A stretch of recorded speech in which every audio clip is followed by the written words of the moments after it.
खेमचंद जी शास्त्री उदयपुर से अनुरोध करती हूँ कि वे आए और अपना विषय प्रस्तुत करें। उनका विषय है 7 तत्वों को जानने के उपाय। इनके परिचय कुछ इस प्रकार है।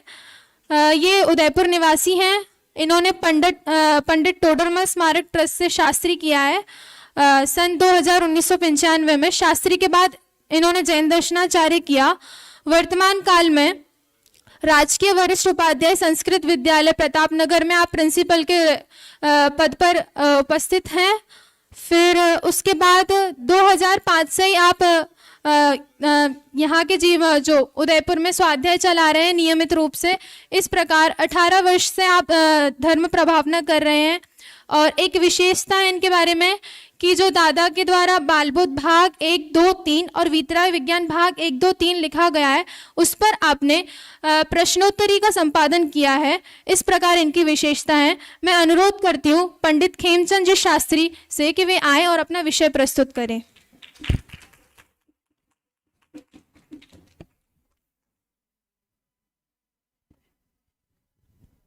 मोक्ष मार्गस्य नेतारं भेत्तारं कर्म भूभृतां ज्ञातारं विश्वतत्त्वानां वन्दे तद्गुणलब्धये वन्दे तद्गुणलब्धये।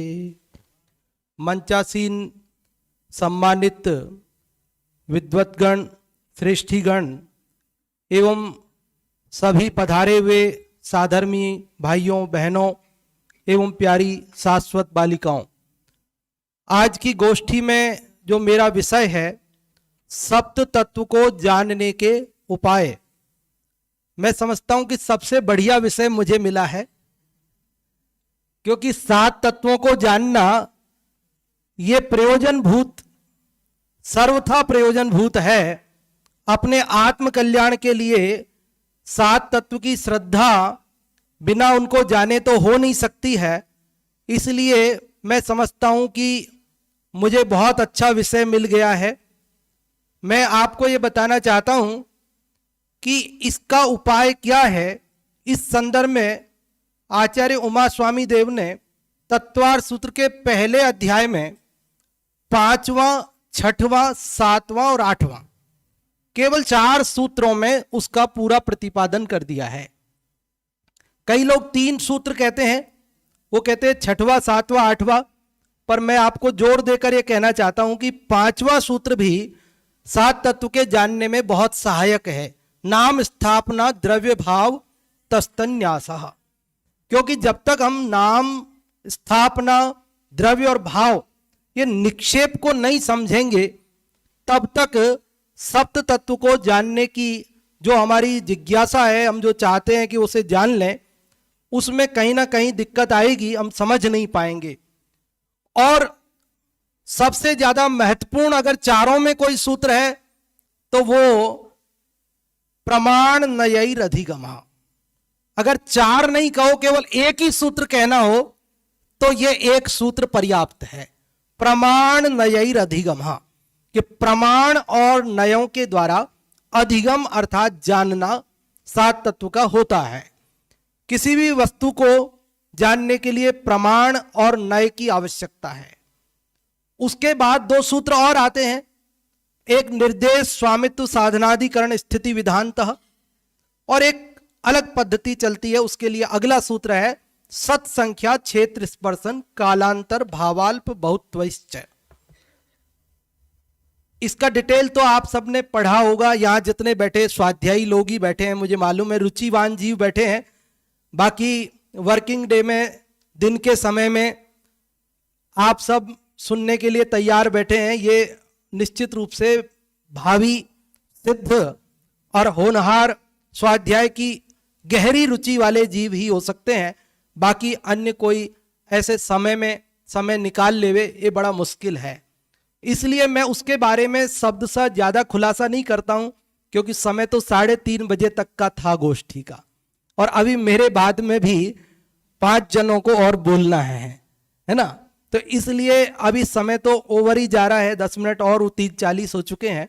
फिर भी मैं आपको ये बताना चाहता हूं कि इसमें जो प्रमाण नयैर अधिगमः ये सूत्र है, ये बहुत काम का है, बहुत महत्वपूर्ण है। इसकी टीका जो है उसमें पूज्यपाद स्वामी ने ऐसा प्रश्न उठाया कि नय छोटा है, उसमें कम अक्षर है, और प्रमाण बड़ा है, उसमें अक्षर ज्यादा है, और नियम यह है कि जिसमें अक्षर कम हो उसको पहले रखा जाता है, जो छोटा हो उसको पहले रखना चाहिए। तो प्रमाण नयैरधिगमः की बजाय नय प्रमाण रधिगमः ऐसा होना चाहिए। ऐसा नहीं होकर के आपने प्रमाण नयैरधिगमः रखा, तो इसका क्या कारण है? वो कारण मुझे आपको बताने का बहुत भाव है। वो इसलिए रखा, वो कहते हैं कि प्रमाण श्रेष्ठ है। क्या कह रहे वो? देखो, मैं आपको जो बात कहना चाहता हूं ना, वो सारी बात, दो ही बात कहना चाहता हूं। एक तो जो अभी कह रहा हूं और एक और कहूंगा अभी, बस, है ना। बाकी तो तत्वार्थ सूत्र आप सबने पढ़ा है, पढ़ लेंगे। वह प्रमाण को पूज्य कहा है, श्रेष्ठ कहा है। वो कह रहे प्रमाण भले बड़ा है, भले नए को पहले रखना चाहिए था, लेकिन हमने प्रमाण को पहले इसलिए रखा क्योंकि प्रमाण श्रेष्ठ है। और श्रेष्ठ क्यों है? क्योंकि प्रमाण से जाने हुए विषय के ही किसी एक देश को नए की प्रवृत्ति होती है उसमें, इसलिए प्रमाण सकलादेशी है और नए विकलादेशी है। प्रमाण के द्वारा संपूर्ण वस्तु का ज्ञान होता है, नए के द्वारा किसी एक देश का एक अंश का ज्ञान होता है। इसलिए मैं आप सबको यह प्रेरणा देना चाहता हूं कि आप केवल नए, और नए में भी केवल एक नए, दूसरे नए का कुछ लोग अभाव तक कर देते हैं। गौण करे वहां तक तो हमें कोई आपत्ति नहीं है, क्योंकि मुख्य गौण की तो व्यवस्था हमारे यहां जिनागम में है, लेकिन अभाव की व्यवस्था हमारे यहां नहीं है।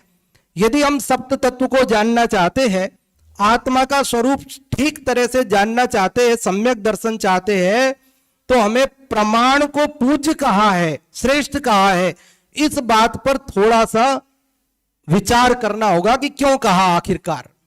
और नयों की बात है तो वहां मुख्य गौण पद्धति से वो सारी की सारी चर्चा है।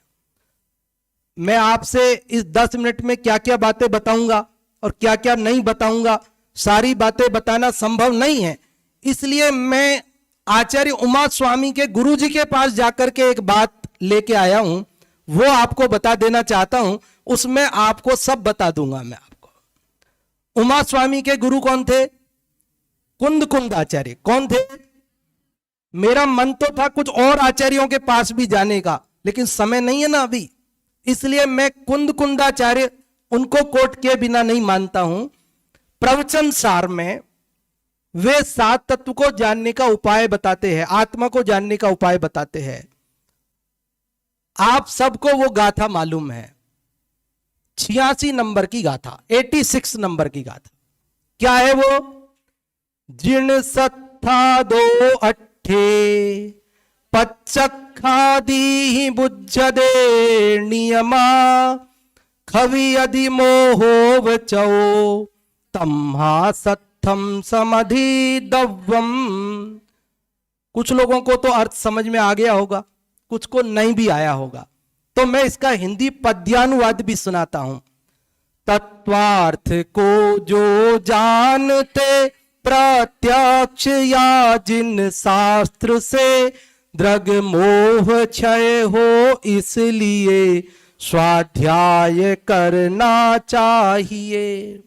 क्या कह रहे आचार्य कुंद देव? बोले आप तत्वार्थ को जानना चाहते हो ना, 7 तत्व को जानना चाहते हो, तो उसका उपाय क्या है? स्वाध्याय करना। तम्हा सत्थम समधि दव्वम। आप और हम सब स्वाध्याय करें, निश्चित रूप से हमें 7 तत्व अवश्य समझ में आएंगे। उसका जो विषयभूत, उसका जो परमार्थ, अपना निज आत्मा, उसकी श्रद्धा अनुभूति अवश्य होगी। इसी के साथ मैं बात को विराम देता हूं। कुछ त्रुटि हो तो आप सब उसे मुझे व्यक्तिगत या सार्वजनिक कह सकते हैं।